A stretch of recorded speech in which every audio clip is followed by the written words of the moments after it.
couple of tweets. Please follow us. Please subscribe to the 957 The Game YouTube channel. You can catch all of our content there as well.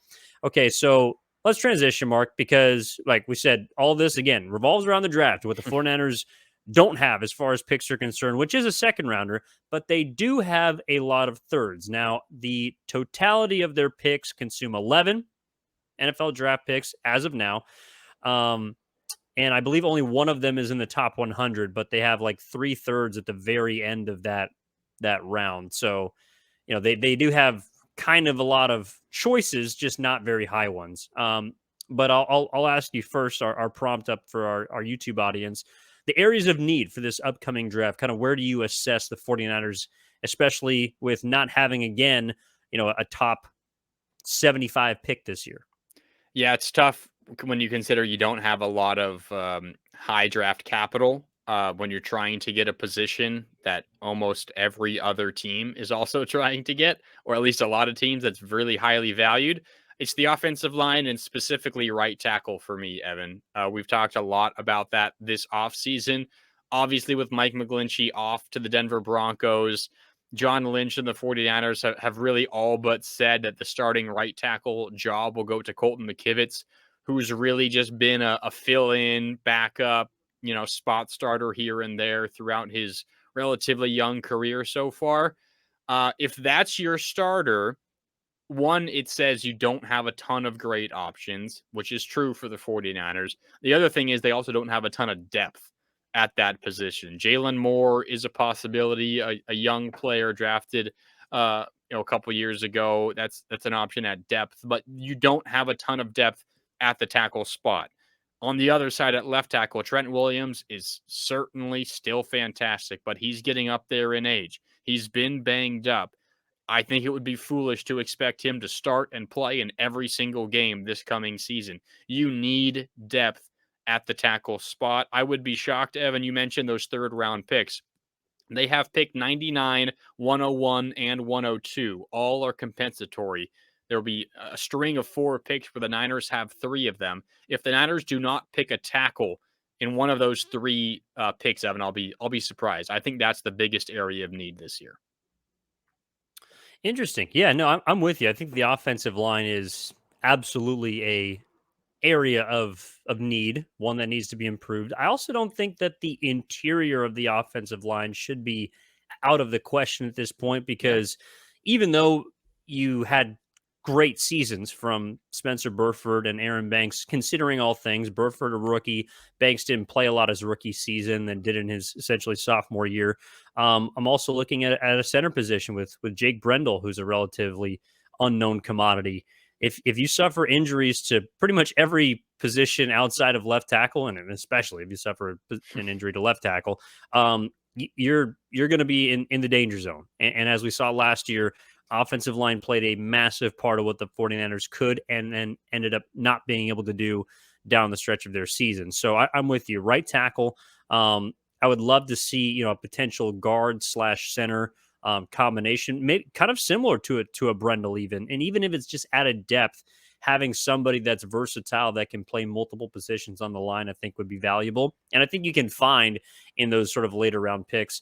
I also do want to say that cornerback, I think, is something that they need to address, because that number 2 spot is a bit up in the air right now. Diamador Lenore can certainly fill it. The nickel spot, Samuel Womack is someone who performed pretty well in his 16 games played in his rookie season. But as a 5th round pick, I think you can always add depth there. And according to what I've read from a lot of draft sites, a cornerback is supposed to be a very deep class this year, either 1, 2, or 3, depending on how you slice it as far as position groups. So I think there could not only be, room for improvement for the 49ers, but also room to grab a quality cornerback in that 3rd round if you have 2 or 3 picks to kind of hand out.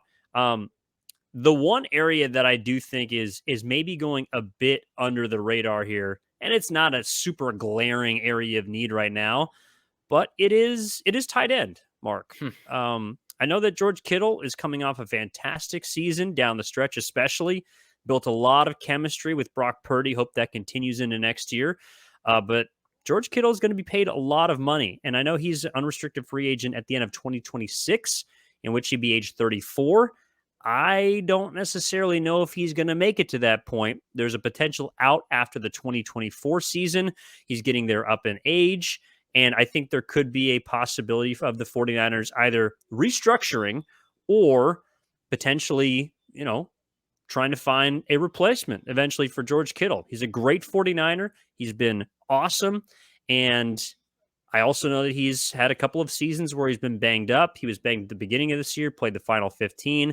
I just wouldn't, I'm going to throw it out there. I wouldn't be surprised if the 49ers took a tight end somewhere in the maybe not third round, but perhaps a little later, like where they got George Kittle in the fifth. I don't think that's terribly out of left field. I would say I don't think they're drafting a tight end really to do much at all this coming season. George Kittle, Ross Dwelly are under contract for the 49ers. Also, Charlie Warner, who they drafted a few years ago. They have three guys who have played snaps for them already on the roster. But as you do look further ahead into future seasons, you can see that position becoming an area of need. So maybe they draft someone who they think is more of a project as opposed to someone who they think can help them right now, or maybe someone that only really factors in on special teams for the time being. Maybe that's the route that they do go if they do draft a tight end.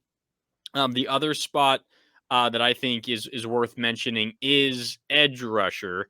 We know the Niners' big move in the offseason was beefing up the interior of the defensive line with Javon Hargrave, formerly of the Philadelphia Eagles. You pair him with Armstead, in the middle of that defensive line, and you have two really, really good guys there. You might need a little bit of depth there as well. You do have Javon Kinlaw still, who we know has been mostly down in his career with an injury, and when he's been on the field, hasn't impressed all that much. But I think they still need some depth on the edge rusher spot. They lose Omenahu, they lose Ebukam. They do get a couple of veteran guys who've been around the league, but no one that you would expect to be able to come in and put up big numbers. So I think certainly an edge rusher is a position that they will target in the draft. I know we're kind of just running through like the most important positions in football: offensive line, cornerback, defensive line, all of that. But you can never have enough depth on the defensive line, specifically edge rushers. As we know well, considering what has been the Niners' downfall at certain times, it's been perhaps lack of pass rush by the Niners and other pass rushes getting to their quarterbacks. So I think an edge rusher is a spot they'll certainly be looking at. Maybe they draft a couple of edge rushers in the draft. Yeah, and you can even look to last year's draft and say, hey, well, you had Nick Bosa coming back. You had Eric Armstead. You had a lot of top tier, you know, edge rushers, so to speak, and they used their first pick of the draft last year on Drake Jackson, Yeah. who's an edge rusher. So, no, I'm 100% with you. The 49ers philosophy is to win from the inside out, both on offense as well as defense. And one of the big reasons why they have been so successful is because they have always had consistently dominant defensive lines, and that can change the game in a lot of ways, as we've seen in the Kyle Shanahan tenure and even beforehand. So, no, I'm with you. Even though it may not sound sexy, it may not sound, like we're trying to remake the wheel here.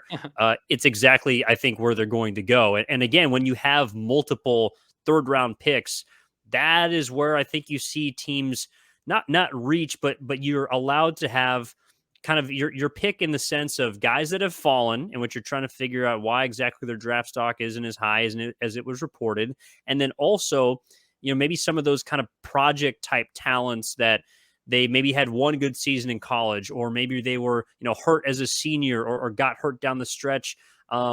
Potentially at a pro day or when they're working out. So I think because they have so many of those high risk, high reward type of spots in the draft available to them, no, I don't think it'd be crazy at all to see them maybe even use their first pick on an edge rusher. I think one thing that is also a possibility is the Niners have the ammunition to move up in the draft if they want to. They don't, again, they don't have a first round pick. They don't have a second round pick. They have 3 third round picks. I know they're later in the third round, but you package a couple of third rounders, a fourth rounder, it could get you up into the second round. Um, and maybe that's what they do. I'm not saying I think they will. I think they would prefer quantity of picks as opposed to, one pick of a higher quality. Because I think it's similar to what you're talking about in the quarterback room, Evan. You have unproven, unproven, and unproven. Why not increase your odds and keep all three? You have a higher likelihood of one of them hitting.